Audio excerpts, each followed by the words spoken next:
കുഞ്ഞുങ്ങളിൽ ഉപയോഗിക്കാൻ പാടില്ലാത്ത 10 കാര്യങ്ങളെ പറ്റിയാണ് ഇന്ന് സംസാരിക്കുന്നത്.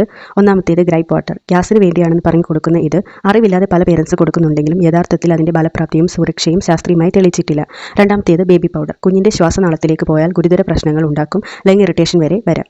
മൂന്നാമത്തേത് പഞ്ചസാരയും ഉപ്പും. കുഞ്ഞിൻ്റെ ഫുഡിൽ പഞ്ചസാരയും ഉപ്പും 1 വയസ്സിന് താഴെ ഉപയോഗിച്ചാൽ കിഡ്നിക്ക് ഇത് പ്രോസസ്സ് ചെയ്യാൻ കഴിയില്ല. ദീർഘകാലത്തിൽ ഇത് ഹെൽത്ത് പ്രശ്നങ്ങൾ ഉണ്ടാക്കാനും സാധ്യതയുണ്ട്. നാലാമത്തേത് തേൻ. 1 വയസ്സിന് മുമ്പ് കൊടുത്താൽ ബോട്ടിലിസം എന്ന ഇൻഫെക്ഷൻ വരാനായിട്ട് സാധ്യതയുണ്ട്. അഞ്ചാമത്തേത് സെർലാക്ക്. കഴിവതും ഹോം മെയ്ഡ് ആയിട്ടുള്ള ഫുഡ്സ് കൊടുക്കുന്നതാണ് നല്ലത്.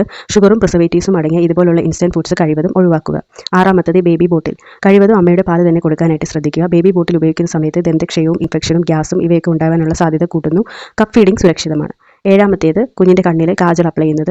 ഇത് കുഞ്ഞിൻ്റെ ടിയർ ഡാക്സിനെ ബ്ലോക്ക് ചെയ്ത് ഇൻഫെക്ഷനൊക്കെ വരാനായിട്ടുള്ള സാധ്യത കൂട്ടുന്നു. എട്ടാമത്തേത് പശുവിൻ പാല്. 1 വയസ്സിന് മുമ്പ് കൊടുക്കുന്നത് അയൺ അബ്സോർപ്ഷനെ കുറയ്ക്കുകയും അനീമിയ, കിഡ്നി പ്രശ്നങ്ങളൊക്കെ ഉണ്ടാകാനും സാധ്യത കൂട്ടുന്നു. ഒമ്പതാമത്തേത് വാക്കർ. കുഞ്ഞിൻ്റെ സ്വാഭാവികമായ നടത്തത്തെയും ഡെവലപ്മെൻറ്റിനെ വൈകിക്കാനും അപകടങ്ങൾ സംഭവിക്കാനുമുള്ള സാധ്യത കൂട്ടുന്നു. പത്താമത്തേത് 6 മാസത്തിന് മുമ്പ് കുഞ്ഞിന് സോളിഡ് ഫുഡ്സ് കൊടുക്കുന്നത് ദഹന പ്രശ്നത്തെയൊക്കെ ഉണ്ടാക്കാനും ദഹന വ്യവസ്ഥയെ ബാധിക്കാനും സാധ്യത കൂട്ടുന്നു.